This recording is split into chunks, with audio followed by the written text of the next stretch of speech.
Hello, I'm Darren Magee, and today's questions are asking what are the signs of a failing relationship? And can a relationship that just isn't working, can it be saved? So to answer the first question, I'm going to refer to the research that was carried out by Dr. John Gottman. Now, he studied over 2,000 couples for more than 2 decades. To answer the second question, I'll just give my thoughts based on my experience from working with couples in therapy. First of all, let's look at a relationship from when it begins to when maybe we realize we're struggling with it. So, when a couple first meet, now they fall in love. They can't stop thinking about each other. They can't take their eyes off each other. They can't keep their hands off each other. And they tend to live, as someone once said, they live like the Beatles. All you need is love. Then maybe one day they just wake up, look at the person next to them, and realize they've been living more like Tina Turner. What's love got to do with it? So, what is it happens in between? Well, what Gottman found in his research is that there are four attitudes and behaviours that are present in a relationship around how the couples relate to each other. And these attitudes and behaviours can predict with some certainty a relationship failure if they continue unchecked. Now, it could be one person acting like this, or indeed it could be both acting like this, but these behaviours would be constant, not just once in a while. And the first one would be criticism. Now, this would be finding fault in everything about the partner, anything they do, how they look, how they sound, judging them harshly and attacking their character. Now, even if they claim that that criticism is being constructive, when it is constant, that could be very abrasive for the other person. After a while, this criticism can involve what I would call mind reading. There are a lot of statements like, you think that you're this, or you think that I'm that. There could be sweeping generalizations like, you're always doing that, or you never do this. Secondly, there is contempt. Now, this is showing disdain, ridicule, and scorn towards the other person, insulting how they look, what they think, how they feel. And it can include unkind humor, sarcasm, mockery, or insulting them, name calling. It can include body language, things like rolling eyes whenever the other person speaks, only half listening to them, or being dismissive or even aggressive. Thirdly, there is being defensive. Now, this is when someone is continually seeing themselves as the victim, always justifying themselves. There are different aspects to being defensive. First of all, if someone is being continually defensive, they're not really open to learning anything new, so the behavior never changes. Or they could be being defensive because they are continually being attacked. Now, typical defensive behaviors from someone who's not really taking responsibility for themselves might include things like blame shifting. You made me do it, or if it hadn't have been for you. Or there could be cross complaining.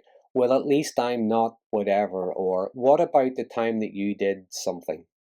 And lastly, the fourth one, there is stonewalling. Now, this is when one or maybe both partners just withdraw from the relationship. Now, whether that is through disinterest or to avoid conflict. I would like to say that this is not the same as maybe in a toxic relationship where somebody is going grey rock as a means of staying safe, managing their boundaries. This would be showing disapproval to the other person. There is an emotional distance shown through either an icy kind of disconnection or smugness. The other person might just get one word answers, grunts, muttering under their breath. Topics of conversation are either changed or ignored, and it could be like the ongoing silent treatment. So they are the four behaviours that Gottman identified that can predict with some accuracy the ending of a relationship. But can it be repaired? Can a couple come back from that?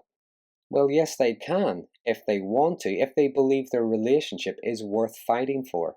But this is the thing about relationships. There are two people in it. Therefore, it takes two to make it work. And this is the thing about all those Disney movies you watch and all those love songs that you dance to. There is no such thing as happy ever after. Relationships do take constant work, and the good ones are worth the effort.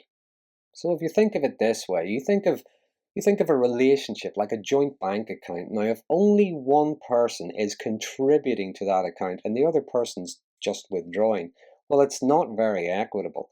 And sooner or later, that person's just going to stop contributing. They have nothing left to give, and they've realized they're not getting anything back. Now, if neither are contributing, well, there's nothing to withdraw for any of them, and what would be the point in having the account in the first place? But if both are contributing whatever they can, there will always be something there for them to withdraw. There will be something in it for both of them. Now, there can be many different reasons why relationships are struggling, but one of the most common reasons I've noticed is the communication. Sometimes the communication just isn't really there. Now, sometimes we don't say something because we think we're going to hurt the other person, we're going to offend them, we may be rejected. So we say nothing, just sit there, maybe grind our teeth. Sometimes we might say something, but it maybe comes out as sarcasm, a joke with a jag, a little bit of passive aggression. Sometimes we may say something, but it comes out as like a mad, insane rant. Or maybe we just say nothing, we keep quiet and hope the other person is a mind reader. But this is the thing about communication. It is not just verbalizing or articulating what we're thinking, what we're feeling, what we need, what we want. It is also listening. And sometimes even when people are talking, we're not actually listening because before they've even finished speaking, we're trying to think of an answer. We're trying to think of what we can come back with. Now, couples therapy can help people improve their communication, help people to understand themselves and each other better. It can help improve intimacy and encourage a sense of nurturing and security.